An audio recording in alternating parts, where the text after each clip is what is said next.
what are some things that you can recommend to people to help build their confidence or to help them be better speakers? So there are some superficial little tricks that you can try. And I'll give you one right now, which just sounds kind of silly. Imagine your audience in pajamas. Just imagining everybody in the, basically stripped down Right. to equality. Like everybody's the same. Mm, Everybody in this room is just everybody goes to the bathroom, right? yes. Everybody is naked, like no matter what you put on, because everything that we put on, Right. we quote unquote put on. That's Yes. extra. That's Yes. extra. Focus on what it is you're out there to do. I'm Hmm. out here to deliver a speech. I'm out here to deliver a speech for which I will be getting paid. I'm On maintaining this purpose. on purpose so that when I shut this computer down, right, that I then Hmm. look up and I see my son coming in. I'm like, hey, want to have breakfast? Yeah. Welcome to the Illuminating Wisdom podcast. I'm your host, Marcia Narine Weldon, and I'm a lawyer, business strategist, corporate trainer, and executive coach. Each week, I'm going to bring you my favorite entrepreneurs, thought leaders, legal professionals, and other coaches who will inspire, educate, and empower you. So I am so happy to have you, Marcus, the Marcus Weiss Experience, on today's podcast. And I don't think I can introduce myself better than you can. So why don't you tell the people who you are so they can see why I'm so happy to have you here today? Thank you, Marcia, for having me today. And my name is Marcus Weiss. I go by the Marcus Weiss Experience, and I can do this. And the reason I did that is for you to do that. I hear you chuckling in the background, and I hope that some of your And I'm listeners, smiling. and you're smiling, and I hope that some of your listeners are doing the same thing. I'm an actor, producer, director, coach, and speaker. I am based in Las Vegas. So I thank you came for to Las being here at Zero Dark 30, which I'm sure is very early for you in Las Vegas. It is. Appreciate It's it. yeah, it's my absolute pleasure. It's shortly after 7 a.m. And I came to Vegas about 23 years ago to open Blue Man Group. And I was with Blue Man Group for over 10 years. Hmm. I have performed at the Second City. I was with Cirque du Soleil. I've been with them for over 14 years. I am currently also an instructor at CSN, and I do weekly wellness sessions and all of that. And I like to say, it doesn't matter. I like to say it doesn't matter what I did 20 years ago. It doesn't matter what I did 10 years ago. It doesn't even matter what happened 20 minutes ago, which, by the way, was a whole lot of shaving because I shave both my face and my head every day. Oh my gosh, that's part of your morning ritual. What's funny That's because you're painful. saying it doesn't matter because I'm going to talk a little bit about your past to see how you got to where you are.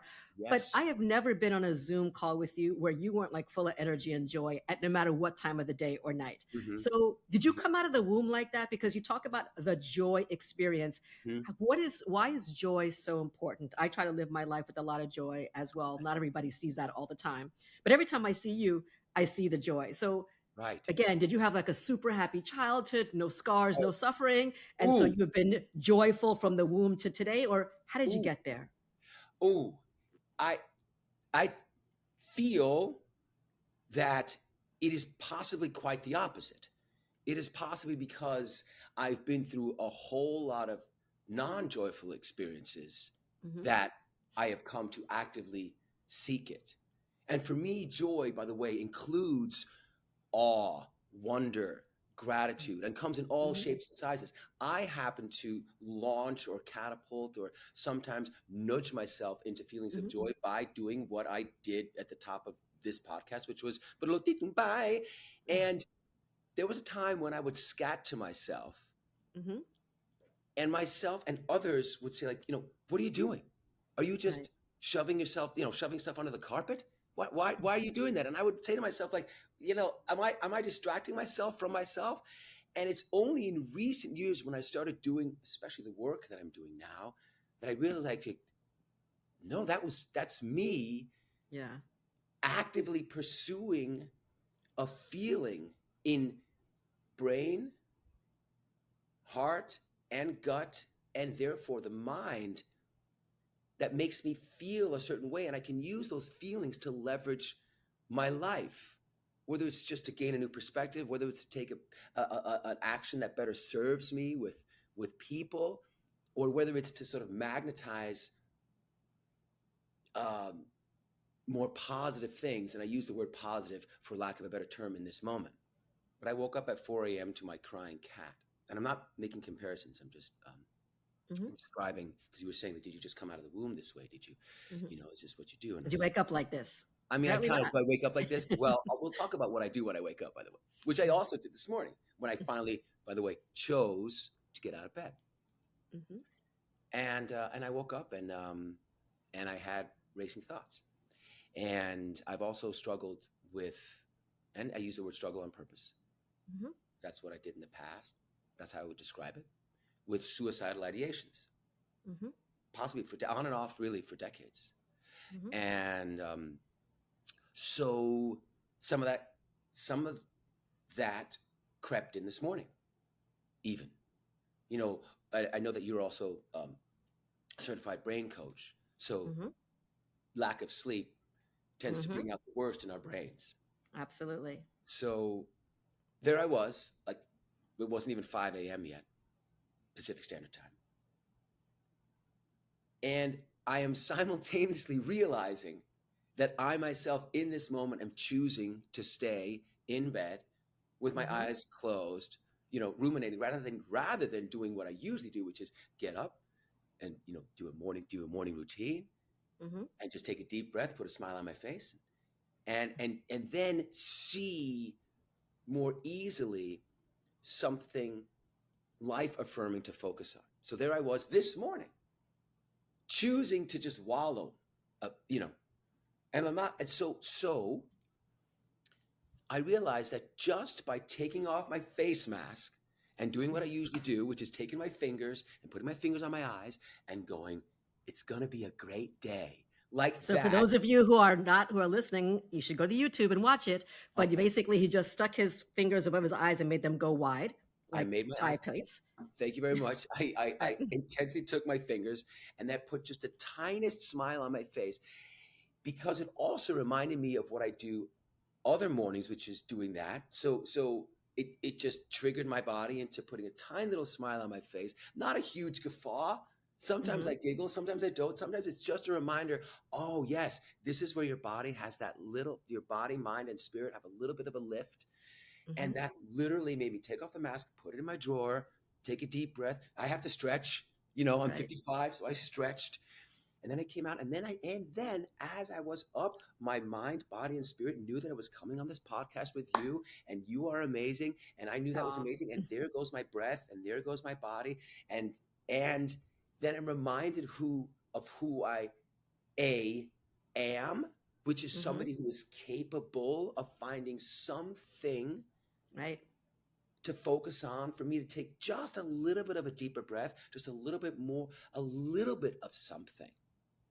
And yes, sometimes jumping up and down a little harder, Mm-hmm. speaking a little harder on purpose, bringing Yeah. in more energy will, yes, because of how I've conditioned myself over time, will put me in an even more beautiful state, as I like to call Mm-hmm. it. And then I turn on the camera, and here I am, and I show up. Right. You know what I mean? And when I turn this off and I leave that smile, which, by the way, for those of you who are listening, which I see on your face consistently right now, on Yeah. purpose, I'm On maintaining purpose. this on purpose, so that when I shut this computer down, right, that I then Mm-hmm. look up and I see my son coming in. I'm like, hey, want to have breakfast?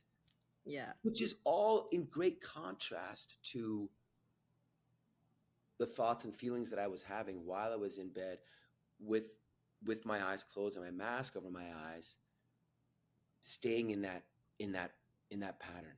So I am in no way denying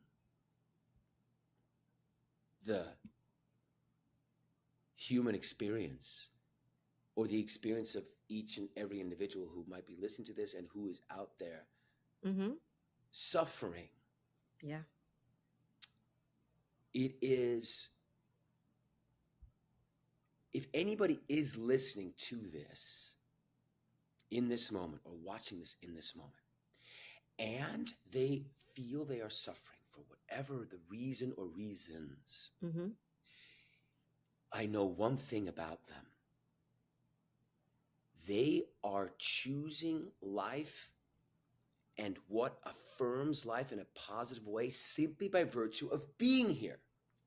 Absolutely. So there is a seed in them that is choosing, even if it's subconsciously, Right. to lift themselves out of suffering. Otherwise, it wouldn't be here. They might not know that. The conscious Exactly. mind might be focusing on the suffering, but there is a soul in there. There is, and we can talk about those, Mhm. all of that. But there Yeah. is something new that's affirming life.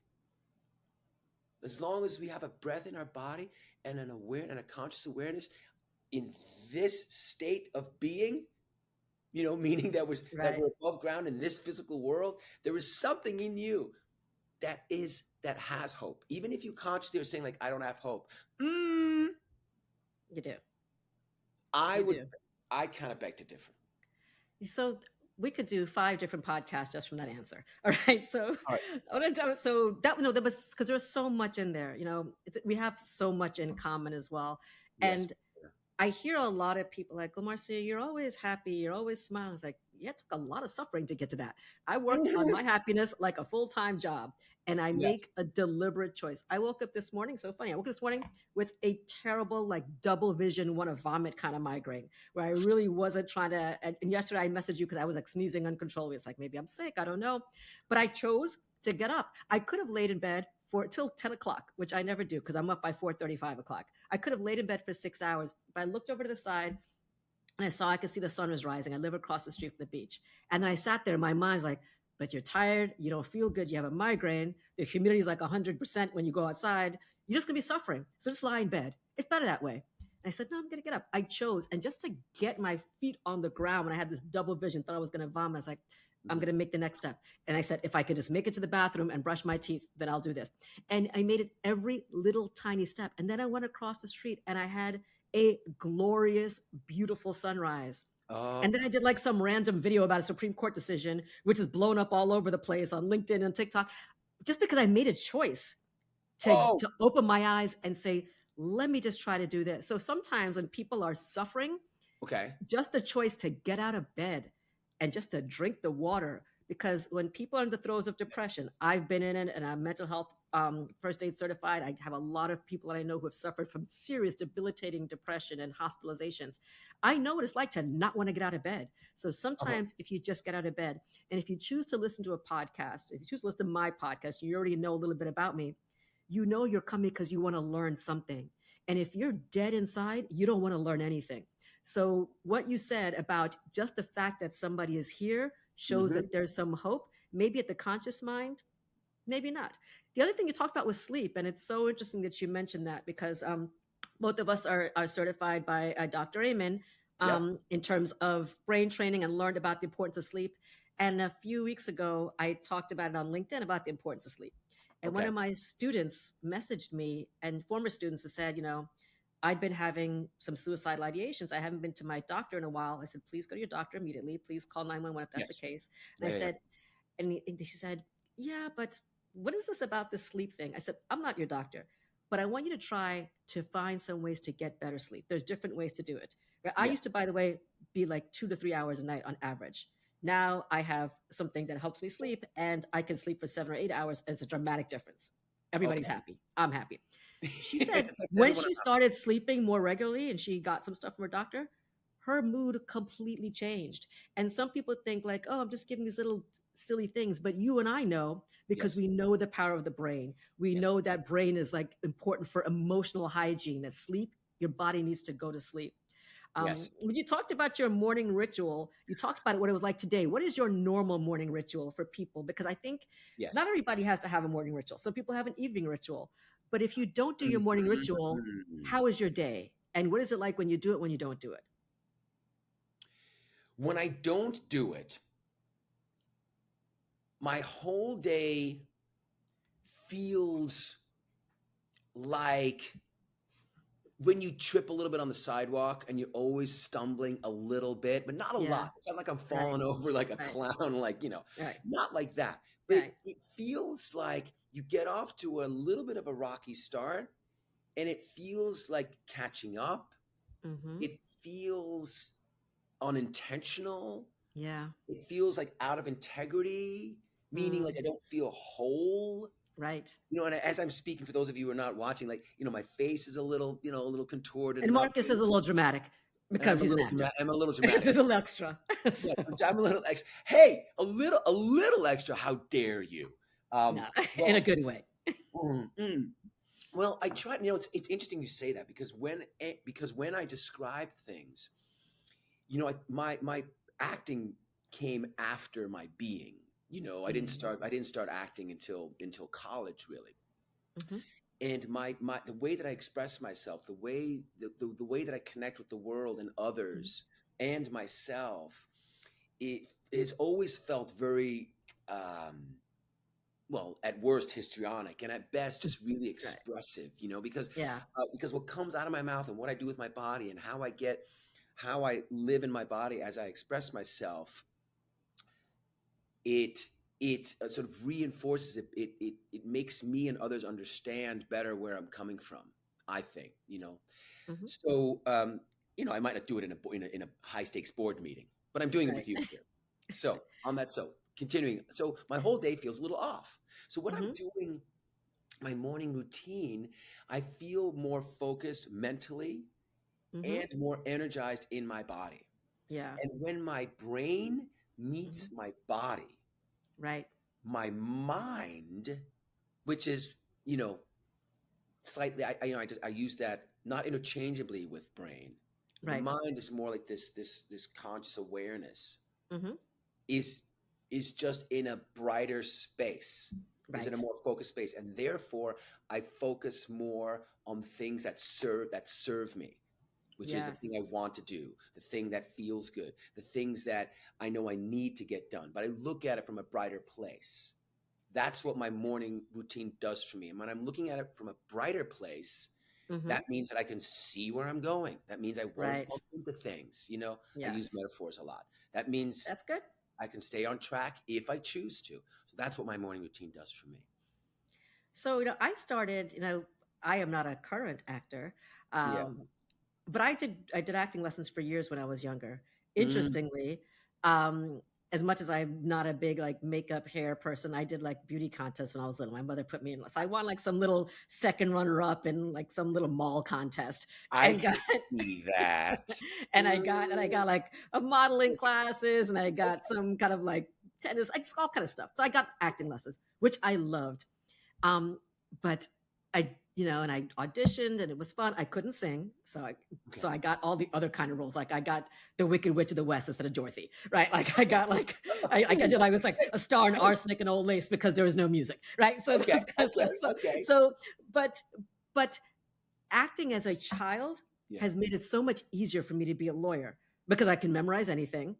I Okay. don't forget my lines, and I'm not afraid to speak in front of people.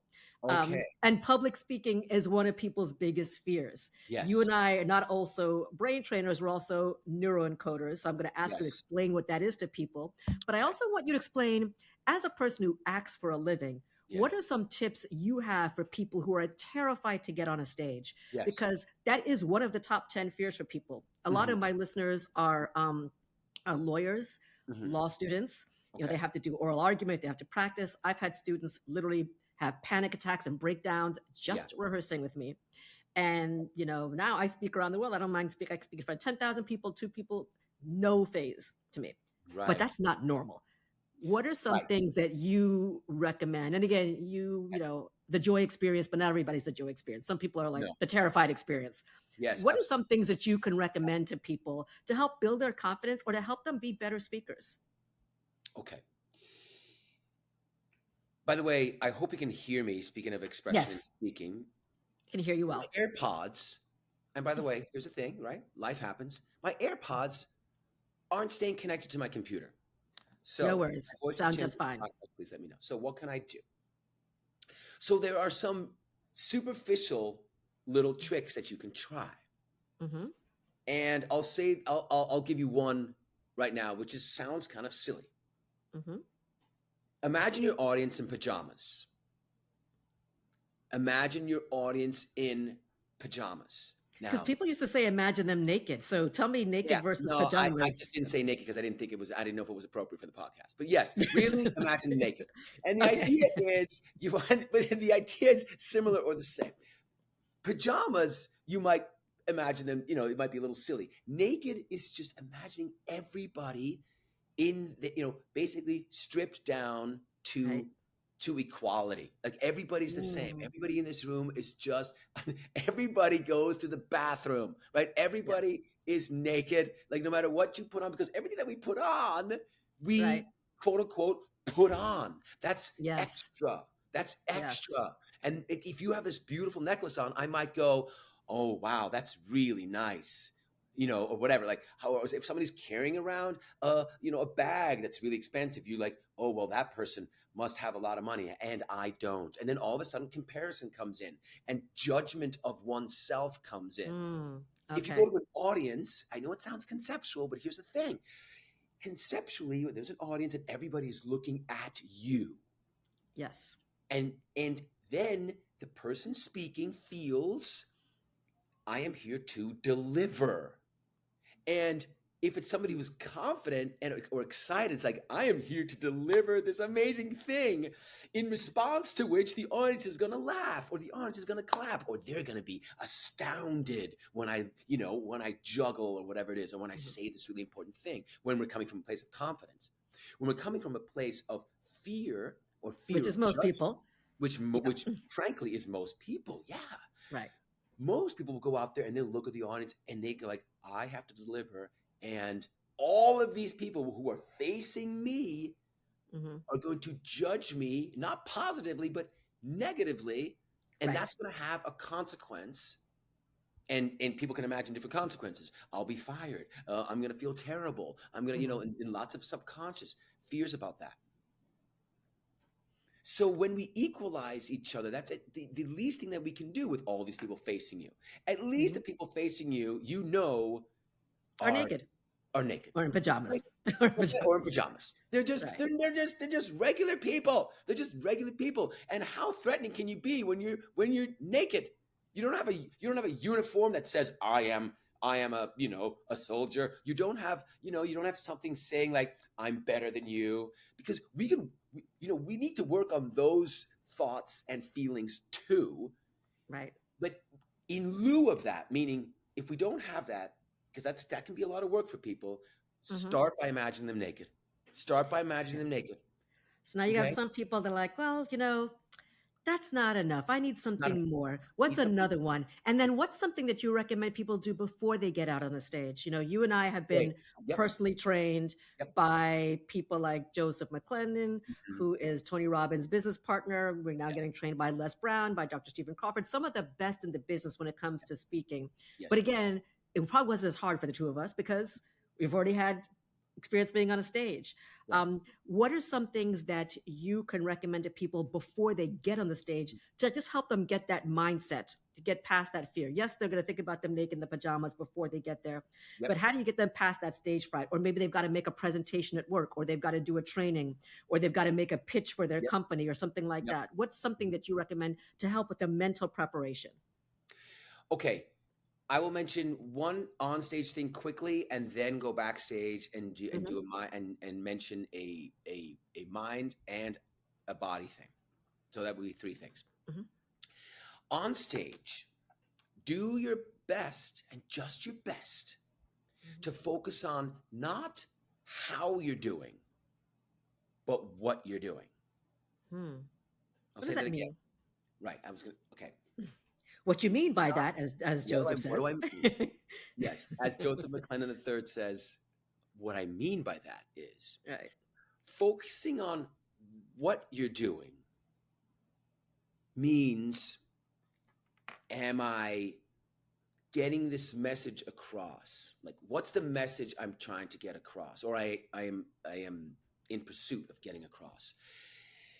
Um, I am I am telling a joke to get the audience to laugh. I am telling a sad story in order for the people to be moved by it, and therefore, or Mhm. I must sell this many of this kind of thing, whatever it is. Right. Focus on what it is you're out there to do. I'm Mm-hmm. out here to deliver a speech. I'm out here to deliver a speech for which I will be getting paid. A friend of mine on a movie set once said to me, he's like, my job is not to be out here. I'm not getting paid to be insecure. I'm getting paid to to do my job. Right. And I know it's not that simple. And we have to do the best we can to focus on that. That's Right. so focus on what you're doing, not how you're doing, which means by that I mean focusing on how you're doing means how's my voice? I wonder if I'm are they getting it? Are they understanding it? Mm-hmm. Am I, you know, that's how I'm doing. Sort of if I'm turning Right. your eyes inward or like, watching yourself from above in a way that's not serving you, that's not helpful. There's tricks in terms of using cue cards or that kind of a thing, or a monitor in Mm-hmm. the way we structure it speaking. Off stage, how to prepare for before you go on Mm-hmm. stage. Physically, take some deep breaths and focus on the exhale,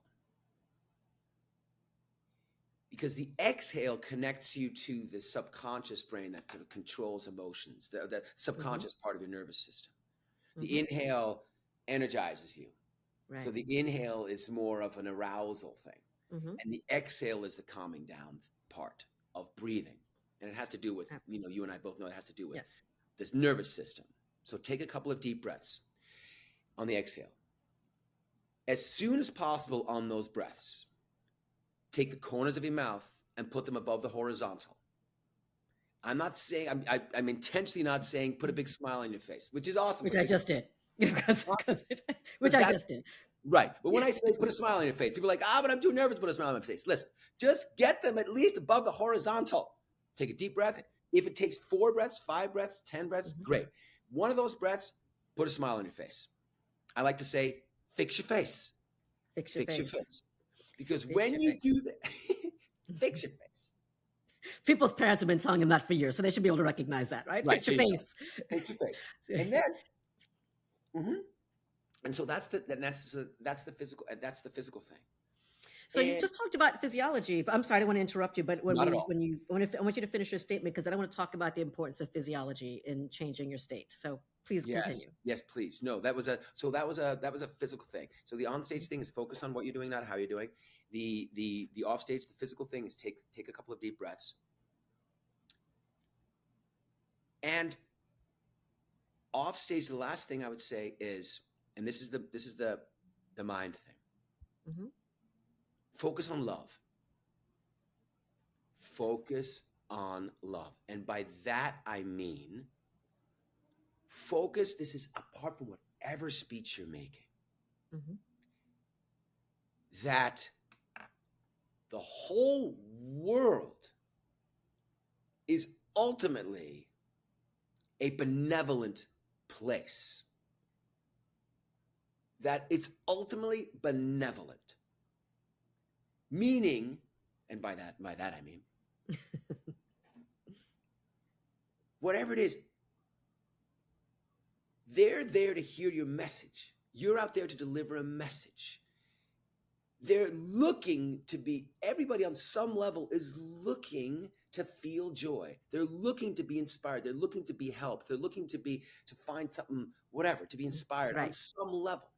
The Right. ultimate thing is not judgment. The ultimate thing is not, I can't wait for this speaker to suck.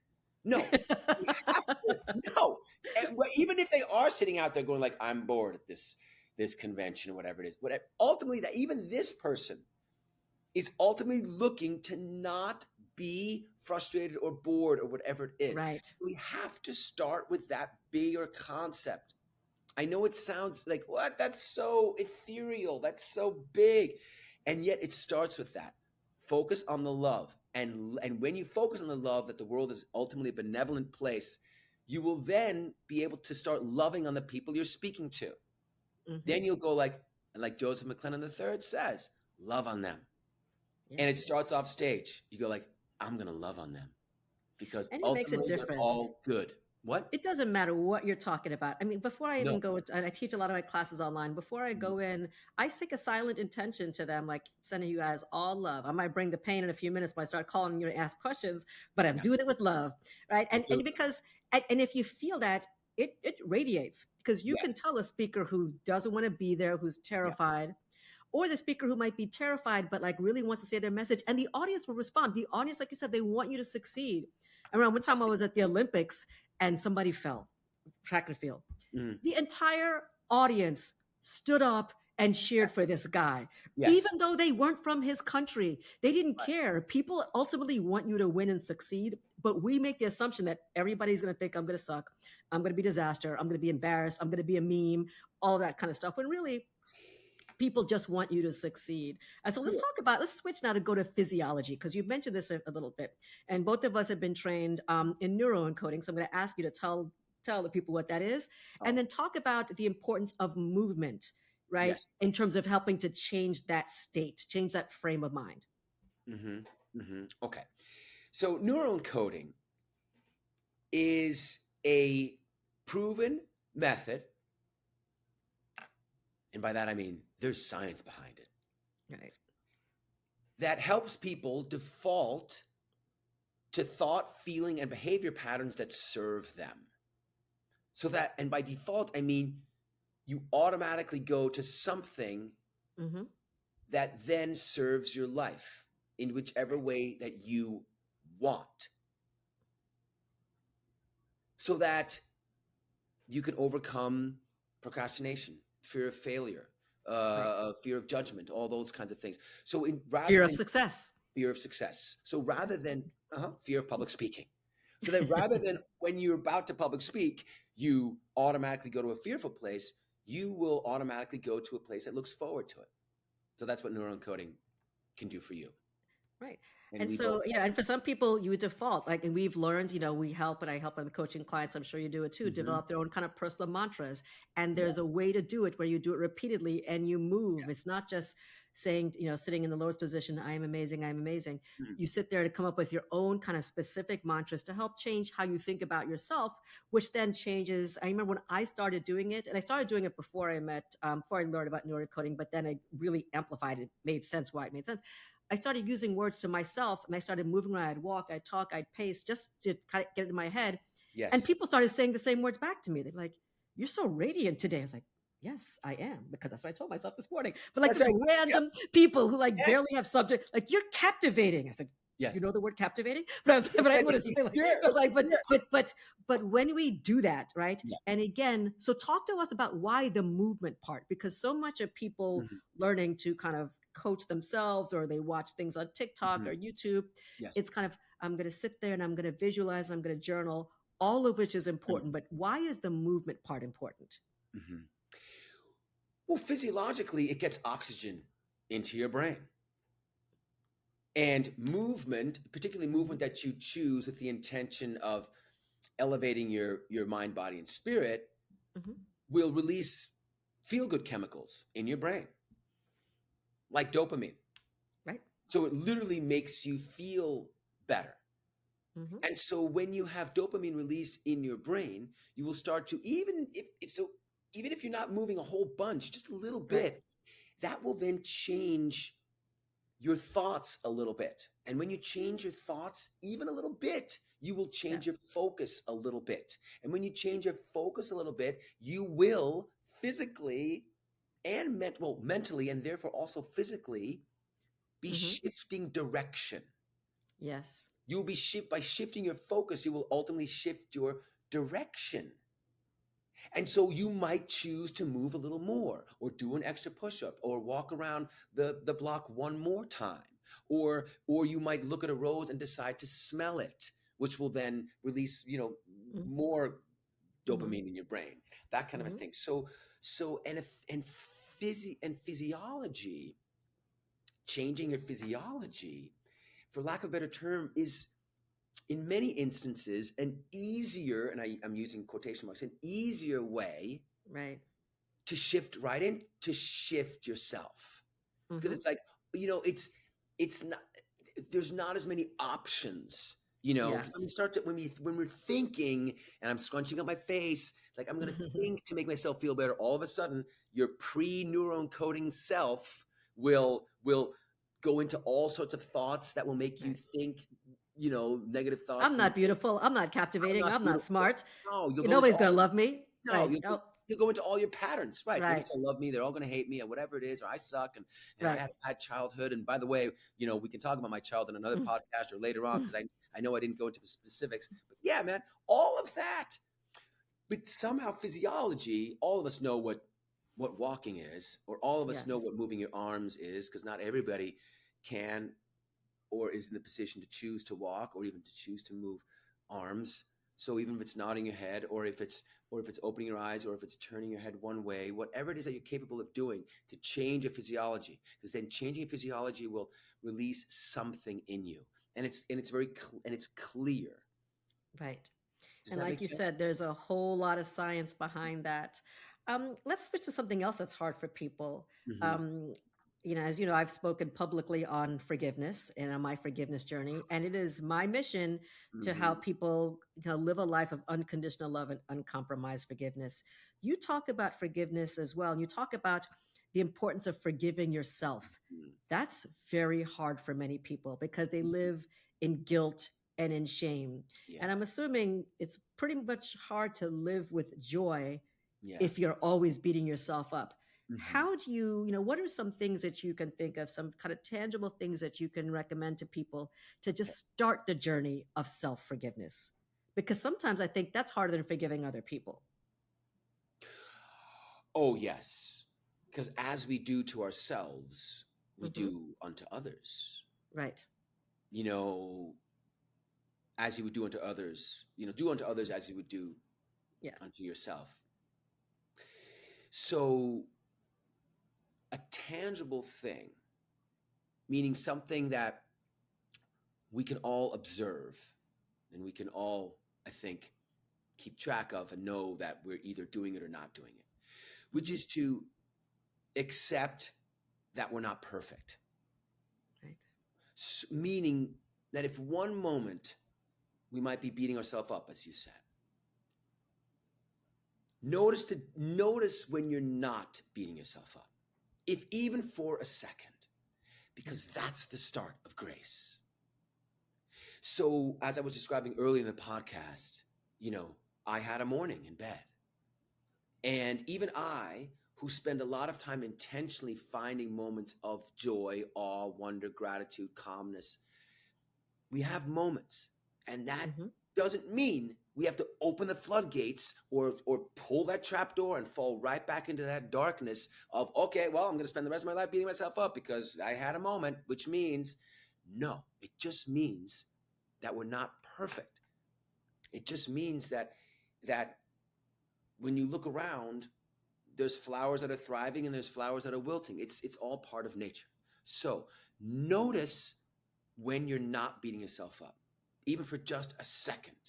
Take Mm. note of it. And then you literally, and I've learned this from neuroencoding, take your phalange, your finger, you point it at yourself. You take credit. You literally physically poke your chest. Don't hurt yourself. And you say, I did that. Then you take that same hand and you pat your back and you celebrate that you did that. You say, I'm amazing. You just say, I'm amazing.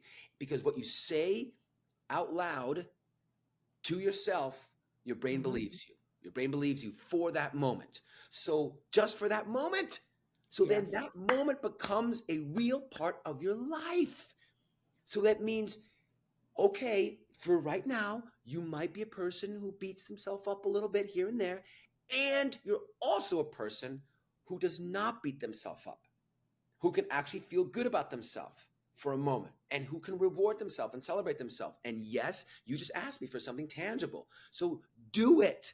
Because it's not until you do it that it That can you'll see it become even a works. small part of you. And when you do it more often, it becomes, for those of you who understand pie charts and fractions, it becomes a bigger part of you until eventually you're celebrating yourself more than you don't celebrate yourself. And eventually you might only smack yourself once a day rather than 25 times a day.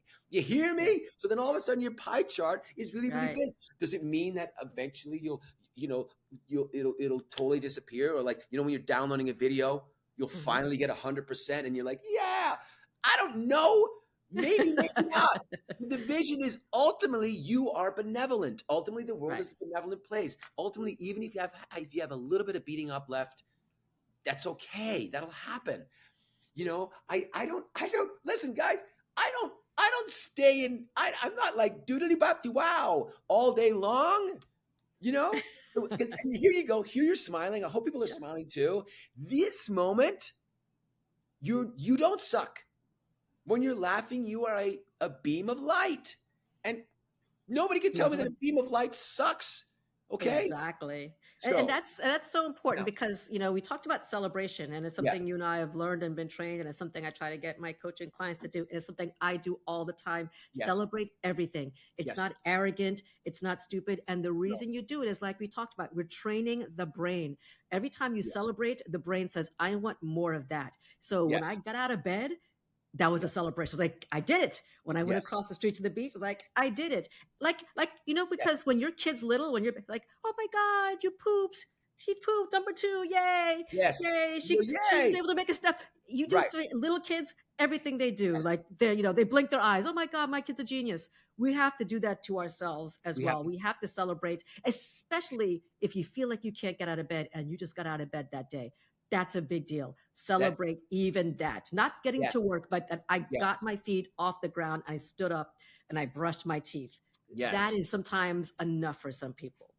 It is enough for some people, and when you recognize that as good news, Hmm. you automatically will want to look for more good news at some point because like, oh, that felt good. The challenge, right? Of course, for all of us is even Hmm. when we go like, yes, this is an amazing day. It still doesn't change the fact that I sucked for 10 years. It's like, Right. so how do you? Because we were talking about forgiveness. Yeah. How do you forgive yourself for that? How do you? So the letting go process involves letting go of the past, whether it's 10 years ago or whether it's yesterday, Hmm. because what lies in front of us has more promise. There's Yeah. more positive possibility in front of us. Our eyes are in the front of our head for a reason. We Right. are made to look forward. And so we were telling, into positive possibilities. I like to describe it that way too, because anxiety and excitement are two sides of essentially the same physiological coin. You feel the same way, and when you're talking about babies and little kids, they're looking forward into positive possibilities, meaning what's going to happen next, and they're Yeah. smiling and they're going like, oh well, that felt good. Where's the next thing that's going to feel good, or what's the next thing that's going to cause celebration, or that's going to make me celebrate myself Right. and others, and somebody's going to go like yay, including myself. Exactly. Going to go yay, and they're going to go yay, and we're all going to go yay together. Where is it? And all of a sudden when we get older, we say the same thing to ourselves. We say that have the same feeling, except we have a different imagination. We go, what's going to happen? And we're tense. Instead of going, what's going to happen? Can you hear the difference? To Yeah. what's going to happen? And that Right. so that means we're looking forward into negative possibilities. So if we can recognize that there are indeed positive possibilities in our Hmm. lives, we're going to condition ourselves to look for them and transition eventually out of primarily anxiety into primarily excitement for our lives. And excitement can be Excellent. gentle. Right. Just Because what you excitement. focus on grows, right? Like when Right. you're about to go buy a car, like, I want that red Corvette. All Mm, of a sudden you see 8 million red Corvettes because it's what you're right. looking for. If Yeah. you look for all the bad things, you will find all the bad things. So, Oh yeah. yeah. And by the way, of course, I'm a lawyer. My job, I am paid to think of all the worst thing that can happen. That's my Well. default. But now I say, all right, but what's the best thing that can happen? And often that's what actually Oh. happens. Ooh. They've done, and I know Dr. Joseph has talked about, I don't know if he talked about it, somebody else talked about the fact that they've done experiments where Yes. they have people write down all the terrible things that are going to happen over the next couple of weeks, like Okay. with the worst level of catastrophizing. So for many of my friends, this is a piece of cake because they do this every day. They just think Okay. about it. And then they have them go back and look 2 weeks later what actually happened.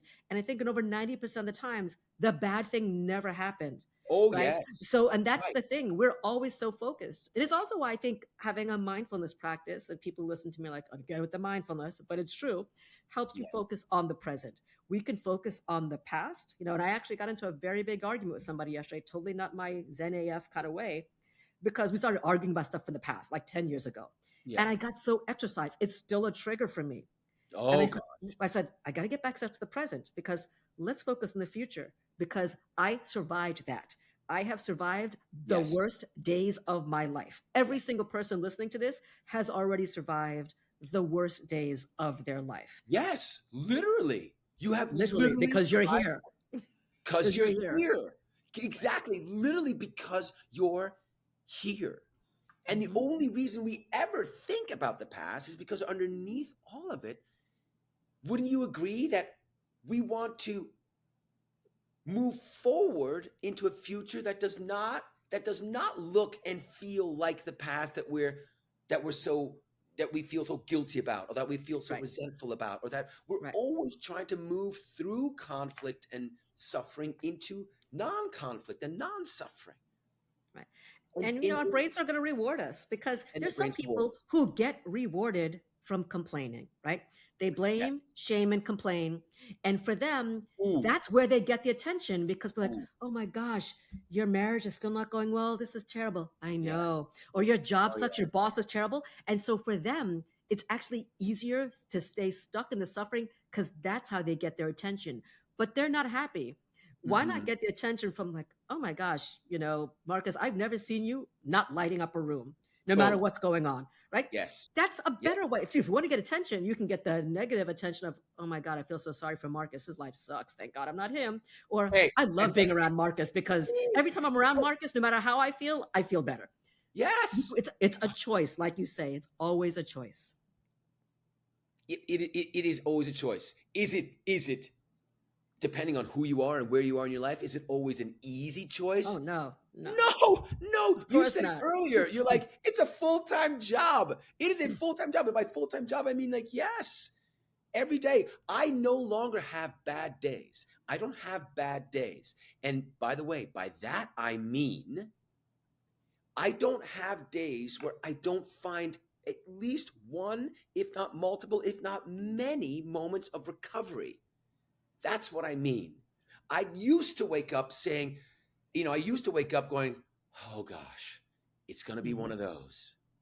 And then guess what? It was one of those because at every step of the day, I would go like, yep, there it is. And at the end of the day, go like, yep, that's what it was. And sometimes I was still this guy on the surface, but I'm talking about inside. Yeah, And so, did I accordion my way out of focus? it's okay. People tell me I speak like an accordion.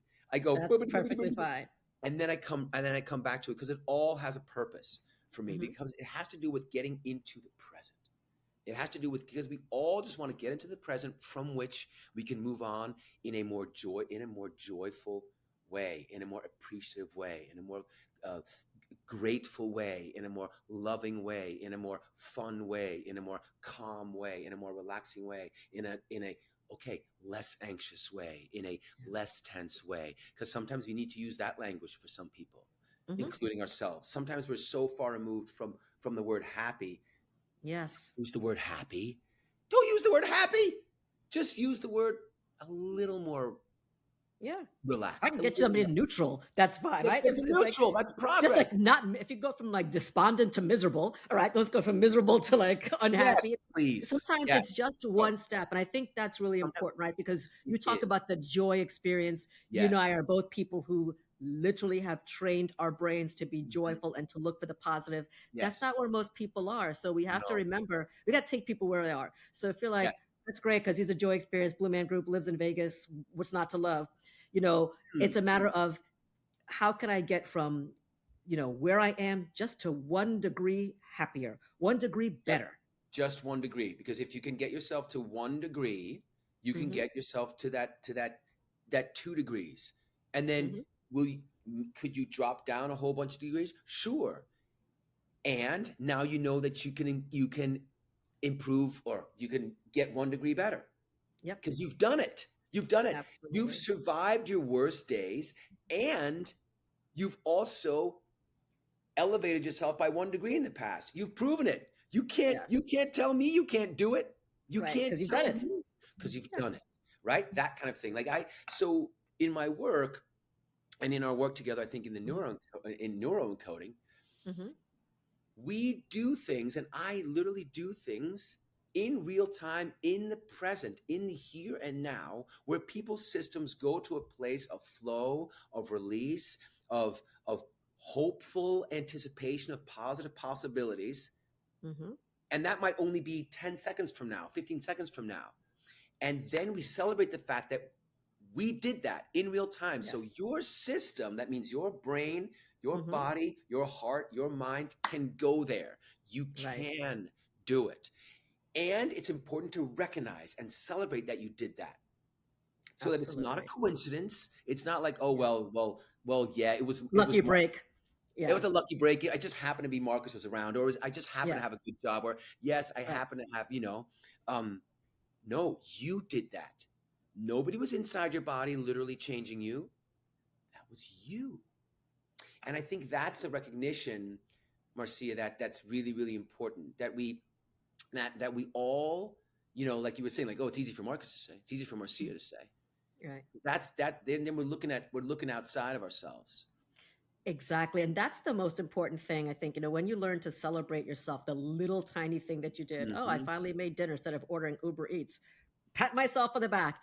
Yeah. That is that you're getting the validation from yourself. Because I think the reason so many people are so miserable is they're expecting the validation from somebody else, their partner, their Yes. boss, their teacher, social media, their kids, their family members, whatever Yeah. it is. And yes, we're all human beings, of course, and we're social beings. Of course, we want to feel appreciated, etc. Yes.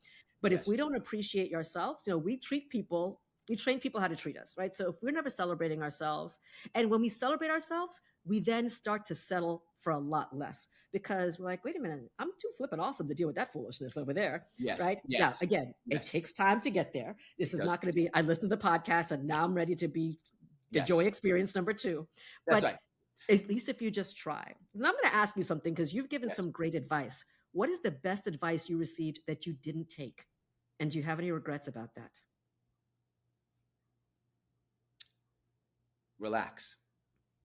Mm. Relax. I think. And I know that sounds silly. No, not at all. Um, in some ways, well, I had a couch. We bought a couch when we moved, Hmm. and we had the couch at home. And this is within the last decade, by the way. Hmm. Had the couch for about 5 years. You know how many times I sat on the couch, and my children noticed because my children were the ones that brought it to my attention. As many times as we had it years, which is about maybe 5 times tops. Wow. And that's a metaphor for, and it's also true. Hmm. And for me, relaxing means, and it's sort of, it was an example really of a general thing, which is to be comfortable with the present, to be comfortable with the now, to accept what is and not feel the need to jump up and do something, or to jump Yeah. up and confront something, or to jump up Right. and change something. Right. And I'm not talking about, turning on the TV and escaping. I'm not talking about that. I'm just Yeah. talking about life is okay. Things are going to be okay. You are worthy. This moment is precious. Whatever it is, that settling into a moment is something that I would in one way or another I would get that advice, or I would either in a joke like, Marcus, chill out, or relax, or like, Marcus, why are you always, or whatever, Right. you're never home, or Right. and in many ways I was embracing positive possibilities, and I was looking at them and connecting, and that's all great.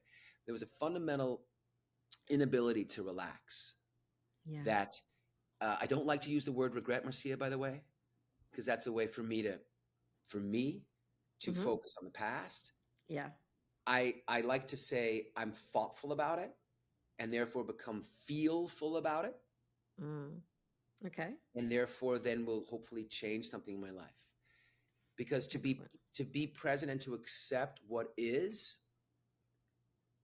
allows me to look at my options, which allows me to become more optimistic Mm-hmm.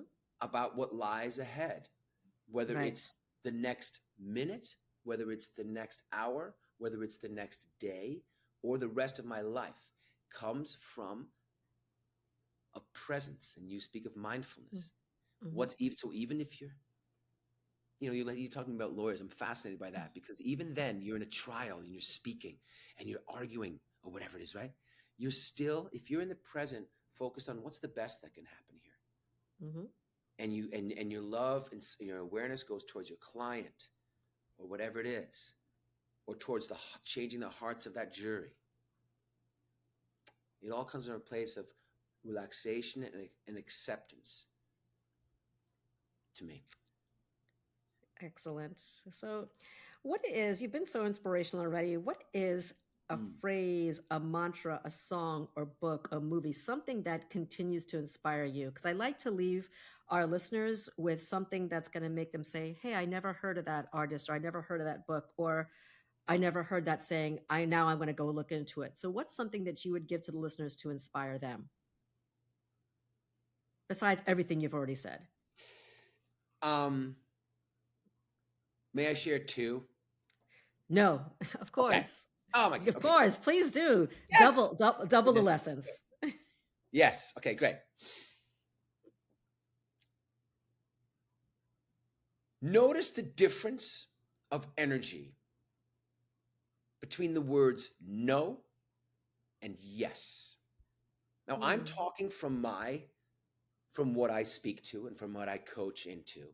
Right. Because I'm not talking about setting boundaries, Okay. all that, because no can be important. Just notice the energy between the word no and the word yes. Saying yes and to life, to a moment, to things, to people,